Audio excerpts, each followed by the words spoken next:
Hola, mucho gusto aquí, espero que les guste el video. Capítulo 5. Alianzas de plata. La revelación del nombre de Harry pareció congelar el aire en el interior de la tienda de Madame Molkin. El joven heredero de la familia Malfoy no apartó la mirada ni un solo segundo. En sus ojos grises se libraba una batalla silenciosa entre la sorpresa del niño que acababa de encontrar a una leyenda viviente y el adiestramiento aristocrático de un heredero que entendía el valor de la compostura. Harry Potter, repitió Draco en un susurro, asegurándose de que su voz no delatara la agitación que sentía. El de los libros de historia. El mismo, respondió Harry, sosteniendo la mirada del rubio con una calma que rayaba en la indiferencia. Aunque dudo que los libros de historia retraten con fidelidad los hechos de una noche en la que el único testigo directo era un bebé de 1 año, la mayoría de los historiadores tienden a rellenar los vacíos con su propia imaginación. Draco arqueó una ceja. Aquella respuesta no era la de un héroe infantil buscando atención, ni la de un huérfano cohibido por su propia fama. Era la respuesta de alguien que dudaba de la narrativa oficial, una cualidad que su propio padre, Lucius Malfoy, siempre valoraba en las discusiones políticas de la cena. Tienes razón en eso, admitió Draco, relajando sutilmente la tensión de sus hombros, aunque sin perder la elegancia. La historia la escriben los vencedores, o en nuestro caso, el ministerio y el viejo Dumbledore para justificar sus propias posiciones de poder. Harry anotó mentalmente el desdén con el que Draco pronunció el nombre de Dumbledore. Las tensiones políticas entre el director de Hogwarts y las familias del Sagrado 28 eran una realidad palpable, y los Malfoy claramente se posicionaban en la facción opositora. Una observación muy astuta, heredero Malfoy, dijo Harry, ofreciendo un asentimiento educado. Me temo que la desinformación es una herramienta muy eficaz para mantener el control sobre aquellos que no se molestan en verificar las fuentes. Draco esbozó una sonrisa de satisfacción. Le agradaba que Harry lo llamara por su título de cortesía y que demostrara un entendimiento tan maduro del entorno. No era el Potter que el mundo mágico esperaba, un títere de Gryffindor moldeado por Dumbledore. Este niño era frío, meticuloso y sumamente receptivo. Dime, Potter, continuó Draco, bajando el tono para que las costureras, que simulaban estar muy ocupadas midiendo el bajo de sus túnicas, no los escucharan con tanta facilidad. ¿En qué casa crees que terminarás? Mi familia entera ha estado en Slytherin por generaciones. Si me preguntas a mí, es la única casa que vale la pena. Las demás solo albergan a mediocres, idealistas o personas que carecen de la ambición necesaria para destacar. Harry permaneció pensativo por un breve instante mientras la cinta métrica mágica daba una última vuelta alrededor de su cuello. No tengo una preferencia establecida por una casa en particular solo por su nombre, explicó Harry con un tono equilibrado. Sin embargo, si he de elegir, buscaré aquella donde el conocimiento no esté limitado por dogmas morales y donde la astucia sea valorada como una herramienta de supervivencia y no como un defecto de carácter. Si Slytherin ofrece el espacio adecuado para aprender sin la interferencia de prejuicios, entonces considero que sería una opción sumamente lógica. La sonrisa de Draco se ensanchó. Estaba genuinamente impresionado. A sus 11 años, ya había aprendido a distinguir entre la adulación barata y el pragmatismo puro. Lo que Harry estaba describiendo era la esencia misma de la Casa de la Serpiente, desprovista de la propaganda negativa que el ministerio solía difundir. Entonces es muy probable que compartamos la sala común, Potter, declaró Draco con un deje de orgullo. Mi padre siempre dice que las alianzas fuertes se forjan antes de poner un pie en el castillo, y creo que tú y yo podríamos entendernos muy bien. Las alianzas basadas en el beneficio mutuo y el respeto a la capacidad del otro siempre son las más duraderas, respondió Harry de manera neutral, pero dejando la puerta abierta para el futuro. Esperemos que Hogwarts nos permita comprobarlo. En ese momento, la campanilla de la entrada de la tienda volvió a sonar. La silueta imponente de Hagrid apareció en el umbral, con un gran frasco de líquido ámbar en una de sus manos y una expresión de preocupación en su rostro barbudo que se disipó al ver a Harry en la tarima. Ah, Harry, ya estoy aquí, bramó el gigante, haciendo que Madame Molkin diera un respingo. ¿Ya terminaron contigo? Debemos ir a la librería antes de que se llene demasiado. Draco miró a Hagrid de arriba abajo con una mueca de sutil desagrado, identificando de inmediato al guardabosques de Hogwarts y su total falta de etiqueta. Sin embargo, cuando volvió a mirar a Harry, su expresión recuperó la neutralidad aristocrática. Parece que tú, guardián, ha regresado, dijo Draco, midiendo la palabra con cuidado. Nos veremos en el tren, Potter. Espero que para entonces hayas dejado atrás las compañías pintorescas. Hasta el expreso de Hogwarts, heredero Malfoy, respondió Harry, bajando de la tarima con movimientos medidos una vez que la costurera le indicó que había terminado. Harry pagó por sus túnicas utilizando los galeones que acababa de extraer de Gringotts, ignorando las miradas curiosas que Madame Molkin y su ayudante le lanzaban tras haber escuchado la conversación. Tomó el paquete con sus nuevas prendas de vestir y caminó hacia la salida, donde Hagrid lo esperaba con impaciencia. Al salir nuevamente al bullicio del callejón Diagon, la luz del día comenzaba a flaquear tras las nubes grises de Londres. Harry caminaba al lado del gigante, sintiendo el peso de la bolsa de oro en su costado y, más importante aún, el peso de la primera conversación real que había tenido con alguien de su propia generación en este nuevo mundo. La serpiente ya había comenzado a moverse, y el primer lazo con la casa de Slytherin acababa de ser tendido de manera impecable.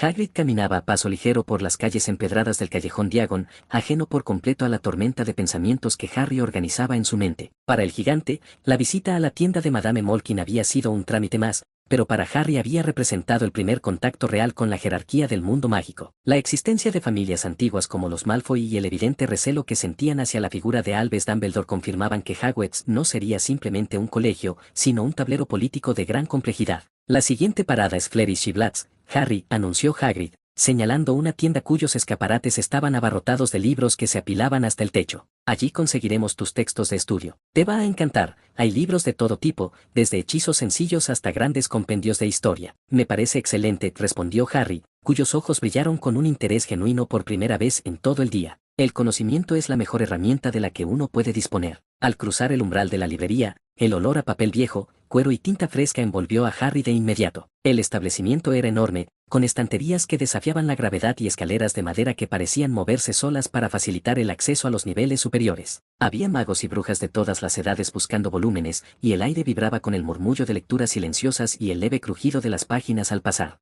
Hagrid se acercó al mostrador para entregarle la lista de materiales al dependiente, un mago de aspecto cansado que comenzó a reunir los libros obligatorios con la ayuda de su varita mágica. Mientras tanto, Harry se adentró en los pasillos de la librería, buscando secciones que no estuvieran en la lista oficial de Hogwarts. Su mirada se detuvo en una sección dedicada a la historia del mundo mágico y las leyes de herencia familiar. Pasó sus dedos por los lomos de cuero de varios volúmenes pesados, buscando títulos que pudieran responder a las preguntas que Gringotts había sembrado en su mente. Tratado sobre las antiguas leyes de linaje y tutela mágica, por Adelbert Waffin. El Sagrado 28, Genealogía e influencia en el Visengamot, por Cantankerus Nat. Principios de defensa mental, la oclusión como escudo, de autor anónimo. Harry tomó los 3 libros y evaluó el peso de cada uno. Sabía que Dumbledore era el jefe supremo del Visengamot y que poseía la tutela legal temporal de sus bienes financieros. Para disputar esa autoridad en el futuro, necesitaba conocer las leyes exactas que regían las herencias de las familias de sangre pura. No podía depender de las explicaciones vagas de Hagrid ni de la benevolencia del director del colegio. ¿Te interesan las leyes de linaje, Potter? Una voz pausada y profundamente arrastrada resonó a su espalda. Harry no se sobresaltó. Cerró el libro que estaba examinando y se giró despacio para encontrarse con un mago alto, de cabello rubio largo y lacio, que vestía una túnica de seda negra de una calidad excepcional. Llevaba un bastón de madera oscura rematado con una cabeza de serpiente de plata en su mano derecha. A su lado, Draco Malfoy lo observaba con una mezcla de orgullo y expectación. Considero que es una negligencia grave ignorar las leyes que rigen el mundo en el que uno debe vivir, señor, respondió Harry con una reverencia educada, reconociendo de inmediato el parecido físico entre Draco y el hombre que lo acompañaba, especialmente cuando uno pertenece a una familia cuyo nombre figura en esos mismos registros. Lucius Malfoy estudió al niño con sus fríos ojos grises. Su mirada se detuvo un instante en la cicatriz de la frente, casi oculta, pero luego se centró en la postura impecable de Harry y en los libros que sostenía en sus manos. No había timidez en el heredero de los Potter. No había el servilismo que muchos esperaban de un niño criado por Muggles. Una perspectiva sumamente madura, comentó Lucius, apoyando ambas manos sobre la cabeza de serpiente de su bastón. Pocos magos de tu edad muestran interés por el peso de la herencia y la política familiar. La mayoría prefiere perder el tiempo con artefactos de broma o escobas voladoras. La diversión es temporal, señor Malfoy, replicó Harry con voz tranquila. El conocimiento y la posición social, en cambio, son la base sobre la cual se construye el verdadero poder y la seguridad. Lucius esbozó una sonrisa sutil, casi imperceptible, que reflejaba una profunda satisfacción. Su hijo Draco no había exagerado al describir al niño en la tienda de Madame Molkin. Este Harry Potter era un espécimen sumamente interesante. No era la marioneta que Dumbledore planeaba presentar al mundo mágico, era una mente analítica que buscaba sus propias respuestas. Mi hijo me ha hablado de tu encuentro en la tienda de túnicas, dijo Lucius, dando un paso adelante, lo que obligó a Draco a mantenerse a una distancia respetuosa. Me complace ver que los Potter aún conservan la dignidad de su sangre, a pesar de las lamentables circunstancias de tu crianza. Tu padre, James, era un hombre impulsivo, pero su linaje era innegable. Tu madre, por otro lado, poseía una inteligencia que muchos puristas se negaban a reconocer por simple testarudez. Agradezco sus palabras, señor Malfoy, respondió Harry, procesando la información sobre sus padres. Hasta ahora solo he recibido descripciones idealizadas de ellos. Valoro la honestidad sobre la adulación. La honestidad es un recurso escaso en estos días, especialmente en Hogwarts, advirtió Lucius, entornando los ojos. Albus Dumbledore suele envolver sus intenciones en discursos sobre la bondad y el arrepentimiento, pero sus acciones siempre buscan centralizar el control. Mantenerte alejado de nuestro mundo durante 11 años no fue un acto de protección, Potter. Fue un intento de asegurarse de que regresaras como un lienzo en blanco que él pudiera pintar a su antojo. Harry mantuvo el rostro inexpresivo, pero en su mente las palabras de Lucius encajaron perfectamente con lo que Bogrot le había revelado en Gringotts. Dumbledore quería un héroe manejable, un símbolo que pudiera utilizar para consolidar su propia visión del mundo mágico. Un lienzo en blanco es útil únicamente para quien no sabe cómo sostener el pincel por sí mismo, dijo Harry en voz baja, sosteniendo la mirada del patriarca Malfoy. Yo prefiero escribir mi propia historia, señor Malfoy. Lucius Malfoy dejó escapar una risa suave y fría, claramente complacido por la audacia del niño. Si esa es tu determinación, entonces el camino hacia Slytherin está prácticamente pavimentado para ti, joven Potter. Y si necesitas orientación sobre las complejas leyes de nuestro mundo, la biblioteca de la mansión Malfoy siempre cuenta con volúmenes que el ministerio preferiría mantener ocultos. Tendré en cuenta su generosa oferta, respondió Harry, asintiendo con respeto. En ese momento, la voz de Hagrid resonó desde el fondo de la librería, llamando a Harry con impaciencia. Lucius Malfoy miró en dirección al gigante con una expresión de absoluto desprecio, retirando levemente su bastón como si la sola presencia del guardabosques contaminara el aire de la tienda. Parece que tu custodio te busca, dijo Lucius, recuperando su fría formalidad. No dejes que la influencia de hombres sin linaje nuble tu juicio, Potter. Nos veremos en el andén 9 3/4. Nos vemos en el expreso. Harry, añadió Draco, ofreciéndole un asentimiento que ya no era solo de cortesía, sino de un incipiente respeto. Que tengan un buen día, señores Malfoy, concluyó Harry, manteniendo su postura educada mientras veía a ambos rubios alejarse hacia la salida de la librería con una elegancia que dominaba el espacio a su alrededor. Harry respiró hondo y miró los libros de leyes que sostenía. La red de alianzas ya estaba comenzando a tejerse, y por primera vez, sentía que tenía las herramientas necesarias para empezar a jugar bajo sus propias reglas. El silencio en el establecimiento se prolongó durante varios segundos, roto únicamente por el tic-tac de un reloj de pared de madera oscura. Madame Molkin, que se había aproximado para supervisar los últimos detalles del dobladillo de la túnica de Draco, se quedó inmóvil con las tijeras en la mano, observando la frente de Harry con una mezcla de reverencia y asombro contenido. Draco Malfoy,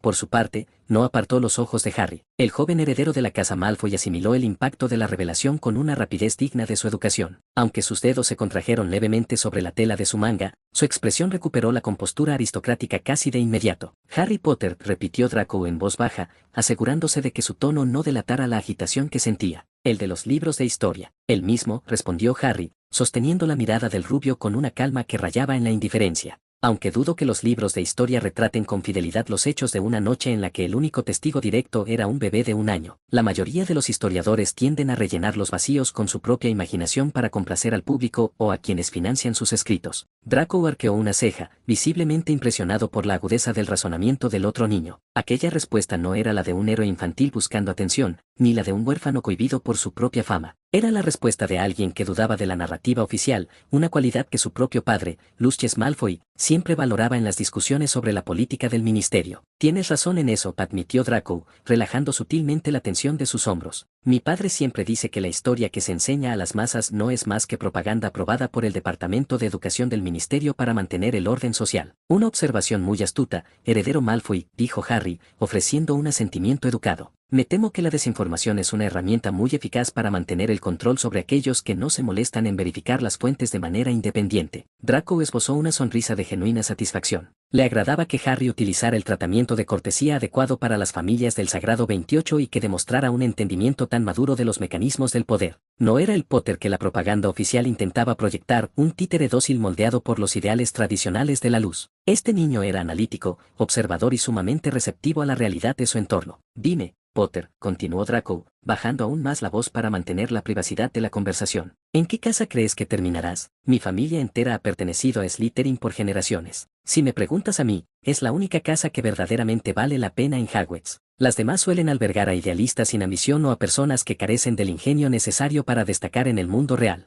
Harry permaneció pensativo por un breve instante mientras la costurera daba los últimos toques a la manga de su nueva túnica. No tengo una preferencia establecida por una casa en particular únicamente por su reputación histórica, explicó Harry con un tono equilibrado. Sin embargo, considero lógico buscar un espacio donde el conocimiento no esté limitado por dogmas morales rígidos y donde la astucia sea valorada como una herramienta de supervivencia e intelecto y no como un defecto de carácter. Si Slytherin ofrece la libertad para estudiar y comprender el mundo mágico sin la interferencia de prejuicios absurdos, entonces me parece la opción más razonable. La sonrisa de Draco se ensanchó notablemente. A sus 11 años, ya había sido adiestrado para identificar el pragmatismo puro por encima de las palabras vacías de los aduladores. Lo que Harry Potter estaba describiendo era la esencia misma de la Casa de la Serpienta, desprovista de las distorsiones que la facción de Gryffindor solía atribuirle. Entonces es sumamente probable que compartamos la sala común, Potter, declaró Draco con un deje de orgullo. Las alianzas que se forjan antes de ingresar al castillo suelen ser las más sólidas. Mi padre siempre dice que el respeto mutuo es la base de cualquier acuerdo duradero. Las alianzas basadas en el beneficio mutuo y en la evaluación precisa de las capacidades de cada parte siempre superan a aquellas que solo se sostienen por simpatías temporales, respondió Harry de manera neutral, pero dejando el camino abierto para futuras interactions. Esperemos que el colegio nos permita verificar la validez de esa premisa. En ese momento, la campana de la entrada de la tienda volvió a sonar. La silueta colosal de Rubeus Hagrid apareció bajo el dintel, con un gran frasco de líquido ámbar en una de sus manos y una expresión de alivio en su rostro barbudo al ver a Harry sobre la tarima. «Ah, Harry, ya estoy de vuelta», bramó el gigante, provocando que Madame Molkin diera un respingo. «¿Ya terminaron con tus medidas? Debemos ir a la librería antes de que el callejón Diagon se llene por completo con las compras de última hora». Draco miró a Hagrid de arriba abajo con una mueca sutil de desagrado, identificando al guardabosques de Hogwarts y su evidente carencia de etiqueta social. No obstante, al volver la vista hacia Harry, su expresión recuperó la frialdad educada de un heredero de sangre pura. «Parece que tu acompañante ha regresado», comentó Draco, midiendo sus palabras con cuidado. «Nos veremos en el tren, Potter. Espero que para entonces tengas una visión más clara de qué compañías son las adecuadas para tu estatus». «Hasta el expreso de Hogwarts, heredero Malfoy», respondió Harry, bajando de la tarima con movimientos precisos y pausados una vez que la costurera le indicó que el trabajo estaba concluido. Harry pagó por sus túnicas utilizando los galeones de Gringotts, ignorando las miradas furtivas de Madame Molkin y su personal. Tomó el paquete con su ropa y caminó hacia la salida para reunirse con el gigante. Al volver a las concurridas calles empedradas, el viento soplaba con más fuerza, agitando las túnicas de los transeúntes. Harry caminaba al lado de Hagrid, sintiendo el peso de la bolsa de oro en su cinturón y la certeza de que el primer hilo de su red de relaciones en el mundo mágico ya había sido tendido de manera impecable. Capítulo 6. La madera y el núcleo. La tarde comenzaba a caer sobre el callejón Diagon, tiñendo las fachadas de las tiendas con tonos dorados y alargando las sombras sobre las calles empedradas. Harry caminaba al lado de Hagrid portando la bolsa de Flourish y Blotts, donde los pesados tomos de leyes mágicas, genealogía y oclusión mental descansaban junto a sus libros de texto reglamentarios. El peso físico de los libros le resultaba sumamente satisfactorio, cada página representaba una barrera menos entre él y el control de su propio destino. Hagrid, que parecía haber recuperado por completo el color en el rostro tras su breve visita al caldero chorreante, miró la lista de materiales que llevaba arrugada en su enorme mano. «Bueno,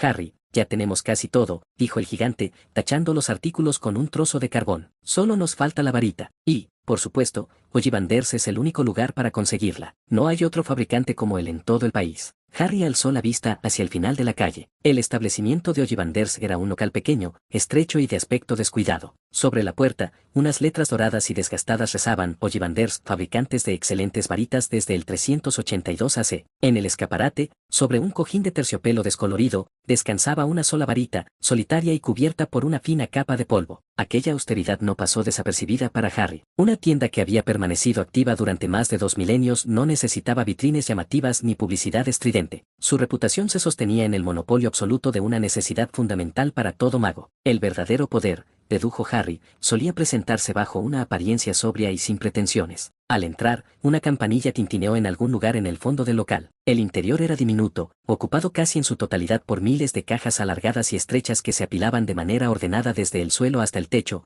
cubriendo cada rincón disponible de las paredes. El aire olía a madera vieja, ricine, polvo y a una sutil corriente de energía estática que hacía que a Harry se le erizaran los vellos de los brazos. Era una sensación física, casi táctil, como si el espacio mismo estuviera cargado de intenciones expectantes. «Buenas tardes», dijo una voz suave y pausada. Un anciano de ojos grandes y sumamente claros, casi plateados, apareció de entre las sombras del pasillo trasero. Su mirada, carente de parpadeo, se fijó de inmediato en Harry. No había sorpresa en su rostro, sino una profunda y silenciosa familiaridad. «Buenas tardes», respondió Harry, inclinando la cabeza con la cortesía formal que ya se había convertido en su estándar de conducta. «Ah, sí», dijo el anciano, acercándose con pasos que no hacían el menor ruido en la madera del suelo. «Sabía que no tardaría en verlo por aquí, señor Potter. Tiene los ojos de su madre. Parece que fue ayer cuando estuvo aquí ella misma, comprando su primera varita, 25 centímetros y cuarto, elástica, de sauce. Una varita excelente para el encantamiento». Ollivander dio un paso más, su mirada plateada descendiendo hacia la frente de Harry. Su padre, en cambio, prefirió una varita de caoba, 29 centímetros, flexible, un poco más de poder, excelente para la transformación. «Bueno, digo que él la prefirió, pero en realidad es la varita la que elige al mago, por supuesto». Harry escuchó con atención. El concepto de que un objeto inanimado poseyera la capacidad de elección resultaba sumamente intrigante. Si la varita elegía al mago, significaba que existía una afinidad biológica o mágica previa entre los componentes de la varita y la naturaleza interna del usuario. No era una simple herramienta de canalización, era un socio silencioso. ¿Y qué determina esa elección, señor Ollivander?, preguntó Harry con voz tranquila, buscando comprender el mecanismo detrás del misticismo. ¿Se trata de una compatibilidad de carácter, de flujo mágico o de herencia familiar? El fabricante de varitas detuvo su avance y observó a Harry con renovado interés. Pocos niños de 11 años formulaban preguntas sobre la teoría de la fabricación de varitas en lugar de limitarse a esperar que ocurriera la magia. Una combinación de todos esos factores, señor Potter, y de algunos que aún hoy escapan a nuestro entendimiento, explicó Ollivander, con un tono que denotaba el respeto por la curiosidad del niño. La madera posee sus propias propiedades, su temperamento. El núcleo, que siempre es una sustancia mágica de gran poder, aporta la fuerza vital. Cuando la varita encuentra a un mago cuya vibración interna complementa la suya, la conexión es instantánea. Pero basta de teoría por ahora, probemos. Ollivander sacó una cinta métrica con marcas plateadas de su bolsillo. ¿Con qué mano sostiene la varita, señor Potter? Soy diestro, respondió Harry, extendiendo el brazo derecho. La cinta métrica comenzó a medir de manera autónoma la distancia desde el hombro hasta la punta de los dedos, luego de la muñeca al codo, y la distancia entre sus ojos. Mientras el objeto mágico realizaba su trabajo, Ollivander se adentró en las estanterías, seleccionando varias cajas de cartón cubiertas de polvo. Para empezar, dijo el anciano, regresando con una varita larga y de madera oscura. Madera de haya y fibra de corazón de dragón, 22 centímetros. Pruebe. Harry tomó la varita. En el instante en que sus dedos entraron en contacto con la madera, sintió una frialdad absoluta, como si hubiera sostenido un trozo de hielo. Intentó realizar un movimiento suave, pero Ollivander se la quitó de las manos antes de que pudiera completar el gesto. No, claramente no. Probemos esta otra. Madera de arce y pluma de fénix, 26 centímetros. Bastante flexible.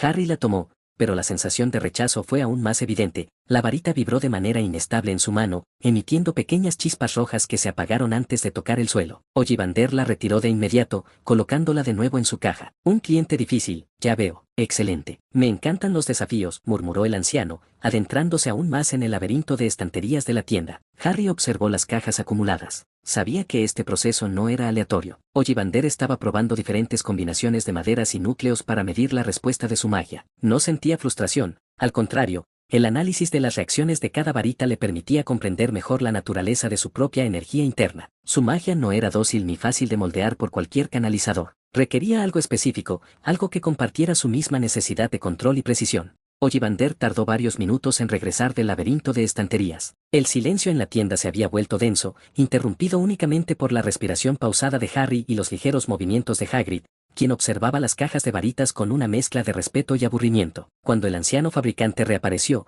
sostenía 3 cajas de aspecto diferente, cuyos bordes mostraban un desgaste que denotaba que no habían sido tocadas en décadas. He estado pensando en su naturaleza, señor Potter, dijo Ollivander, colocando las cajas sobre el mostrador de madera gastada. Su flujo mágico es inusual. No busca imponerse por la fuerza bruta, pero posee una rigidez defensiva muy marcada. Es una magia que exige control absoluto. Probemos primero con esta. El anciano abrió la primera caja y extrajo una varita de un color negro azabache, pulida hasta el punto de brillar bajo la tenue luz de las velas. Madera de ébano y pelo de unicornio, 24 centímetros. Sumamente rígida. El ébano es una madera que se aferra a la pureza de sus intenciones, excelente para la magia de combate y la transmutación precisa. No tolera la indecisión. Harry tomó la varita de ébano. Al instante, sintió una descarga eléctrica que le recorrió el brazo, pero la sensación no fue de calidez, sino de confrontación. La varita parecía exigirle una demostración de poder antes de someterse a su voluntad. Harry, que detestaba los impulsos innecesarios, relajó la mano y la colocó de nuevo sobre el mostrador. No, concluyó Harry con voz calmada.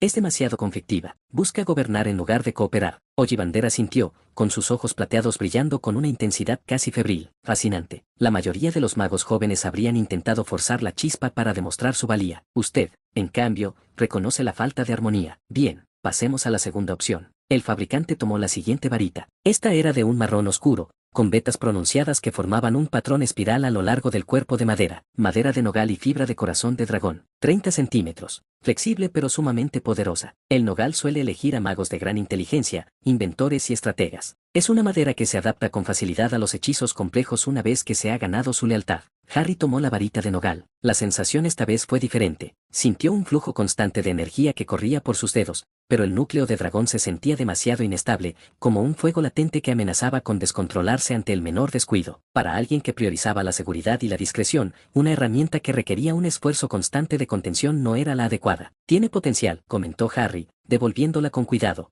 pero el núcleo es demasiado impaciente. Prefiero algo que permita un control más sutil. Ollivander guardó la varita de nogal en su caja sin decir una palabra. Su rostro, surcado de arrugas, adoptó una expresión de profunda concentración. Se dio la vuelta y observó las estanterías del fondo durante un largo rato, como si estuviera descifrando un enigma mental. Finalmente, suspiró y se dirigió hacia una sección apartada, casi oculta tras la columna principal del local. Regresó sosteniendo una caja alargada que parecía haber sido olvidada por el tiempo. El cartón estaba ligeramente descolorido y el polvo acumulado sobre la tapa era más espeso que en las anteriores. Me pregunto, murmuró Ollivander para sí mismo, abriendo la caja con manos temblorosas. Sí, es una combinación muy inusual. Madera de acebo y pluma de fénix, 28 centímetros, bonita y flexible. El acebo es una madera tradicionalmente asociada con la protección, excelente para repeler las influencias oscuras y estabilizar los flujos mágicos conflictivos. El fénix, por su parte, es el núcleo más raro de todos, capaz de una gran iniciativa propia. Harry extendió la mano y tomó la varita por la empuñadura. En el segundo en que sus dedos se cerraron sobre la madera de acebo, una oulide de calor ascendió por su brazo, disipando de inmediato el frío que se había acumulado en sus manos. No fue una descarga eléctrica ni una vibración inestable, fue una conexión fluida y constante, como si una parte de su propia respiración hubiera encontrado un canal de salida perfecto. Harry alzó la varita y realizó un movimiento suave en el aire. Una estela de chispas doradas y rojas brotó de la punta, iluminando los rincones oscuros de la tienda con un brillo cálido antes de desvanecerse silenciosamente en el aire. Hagrid soltó una exclamación de alegría y comenzó a aplaudir con fuerza, haciendo temblar algunos de los frascos de las estanterías cercanas. ¡Oh, fantástico, Harry! ¡Esa es! Sabía que la encontrarías, exclamó el gigante con entusiasmo. Sin embargo, Ollivander no celebró. El anciano se limitó a contemplar la varita en la mano de Harry con una mirada cargada de un misticismo sombrío. Su expresión era de absoluto asombro, pero un asombro desprovisto de alegría. Curioso, susurró el fabricante, frotándose la barbilla. Verdaderamente curioso. Harry, que mantenía la varita sujeta con firmeza, notó de inmediato el cambio de actitud del anciano. El análisis del comportamiento de los demás era una de sus mayores habilidades, y la reacción de Ollivander sugería que aquella combinación de madera y núcleo ocultaba un significado que iba más allá de una simple compatibilidad física. ¿Qué es lo que le resulta curioso, señor Ollivander?, preguntó Harry, manteniendo la voz baja y controlada, asegurándose de que Hagrid, quien aún sonreía, no prestara demasiada atención a los detalles de la conversación. Ollivander dio un paso adelante, fijando sus ojos plateados en la cicatriz que Harry llevaba en la frente. Recuerdo cada varita que he vendido, señor Potter, cada una de ellas. Y resulta que el fénix que proveyó la pluma de su varita, dio otra pluma, solo una más. El fabricante hizo una pausa deliberada, permitiendo que el silencio de la tienda absorbiera el peso de sus siguientes palabras. Es sumamente curioso que usted haya sido elegido por esta varita en particular, cuando su hermana, la varita que compartía el mismo núcleo, fue la responsable de hacerle esa cicatriz en la frente. Harry no se movió, no mostró sorpresa, miedo ni la agitación que el anciano esperaba provocar. En su lugar, su mente procesó la información con la frialdad de un ajedrecista que acaba de descubrir la posición de una pieza clave en el tablero del oponente. La varita del asesino de sus parents y su propia varita compartían el mismo origen, una conexión biológica y mágica directa. Para el mundo exterior, aquello sería visto como una señal del destino, un lazo trágico o una profecía en marcha, pero para Harry, era un dato estratégico de incalculable valor. Si las varitas compartían núcleo, significaba que sus magias poseían una resonancia idéntica. En un eventual enfrentamiento, aquella simetría tendría consecuencias técnicas que debía estudiar y comprender mucho antes de que llegara el momento de utilizarlas. Ya veo, respondió Harry con una serenidad que desconcertó al fabricante de varitas. El mundo parece estar lleno de simetrías interesantes, señor Ollivander. ¿Cuánto le debo por ella? Ollivander parpadeó, visiblemente sorprendido por la madurez y la falta de dramatismo con la que el niño había recibido la noticia. El anciano suspiró, pareciendo envejecer unos años en el proceso. 7 galeones, señor Potter, respondió con voz apagada. Solo 7 galeones. Harry extrajo las monedas de oro de su bolsa de cuero y las colocó sobre el mostrador con un movimiento preciso. Tomó la caja de su varita, la guardó bajo el brazo y se giró hacia Hagrid, quien observaba la escena sin terminar de comprender la gravedad de lo que se acababa de revelar. La última pieza de su equipo básico estaba en su poder. El viaje de regreso estaba cerca, pero Harry sabía que el verdadero trabajo apenas comenzaba. Las respuestas que buscaban no estarían en las tiendas del Callejón Diagon, sino en las páginas de los libros que ahora descansaban en su equipaje y en las sombras del castillo al que pronto llamaría hogar.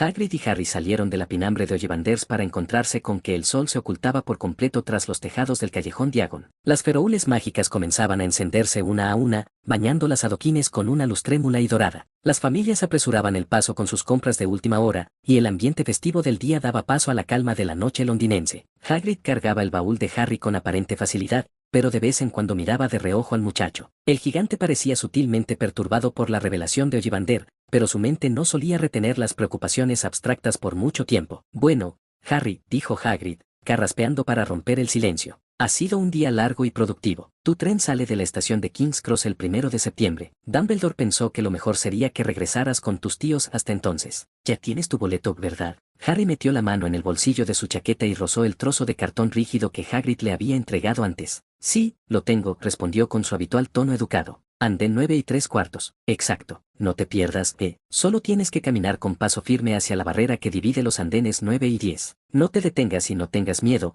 eso es lo más importante, aconsejó el gigante con una sonrisa paternal. El 1 de septiembre estarás en camino a Hogwarts. Harry asintió despacio. La idea de regresar al número 4 de Privet Drive por unas semanas no le agradaba en absoluto, pero su mente analítica ya estaba encontrando el lado práctico de la situación. Esas semanas de aislamiento obligatorio en su habitación serían el escenario perfecto para estudiar. Lejos de la vigilancia de los magos, de las preguntas indiscretas y de las expectativas de Dumbledore, podría devorar cada una de las páginas de los libros que había adquirido en Flourish y Blotts. Aprendería sobre el funcionamiento del Visengamot, las leyes que protegían los bienes de los herederos huérfanos y, sobre todo, las técnicas fundamentales de la oclusión mental. Sabía que si Dumbledore o cualquier otro mago de gran poder intentaba leer sus pensamientos al llegar al colegio, debía tener al menos una noción básica de cómo resguardar sus secretos más profundos. Harry, llamó Hagrid, deteniéndose cerca de la salida que conducía de regreso al caldero chorreante. Te veo muy pensativo, muchacho. Sé que es mucha información para un solo día, pero vas a estar bien. Hogwarts es el lugar más seguro del mundo, y allí tendrás a Dumbledore para cuidarte. No tengo miedo, Hagrid, dijo Harry, levantando la vista y sosteniendo la mirada del gigante con absoluta firmeza. Solo estoy planeando mis siguientes pasos. Hagrid soltó una risa baja, palmeándole la espalda con una fuerza que hizo crujir los hombros de Harry, aunque el niño no se quejó. Esa es la actitud. Eres idéntico a tus padres, ya lo verás. Vamos, te dejaré en la estación para que tomes el tren de regreso a Seri. Mientras caminaban de salida del callejón, cruzando de nuevo el sucio pub que ahora se encontraba abarrotado de clientes nocturnos, Harry sintió que el peso de su varita en el bolsillo interior de su chaqueta le transmitía una reconfortante calidez. La madera de acebo y la pluma de fénix eran ahora parte de él. Había dejado de ser el niño del armario debajo de la escalera. Ahora era Harry Potter, un mago con recursos propios, una red de contactos que empezaba a vislumbrarse en la figura de los Malfoy, y una determinación inquebrantable de no ser el peón de nadie en la guerra que se avecinaba en el horizonte. La serpiente de la luz había comenzado a deslizarse fuera de las sombras, y no se detendría ante nada ni nadie. Espero que le haya gustado el video. Bye.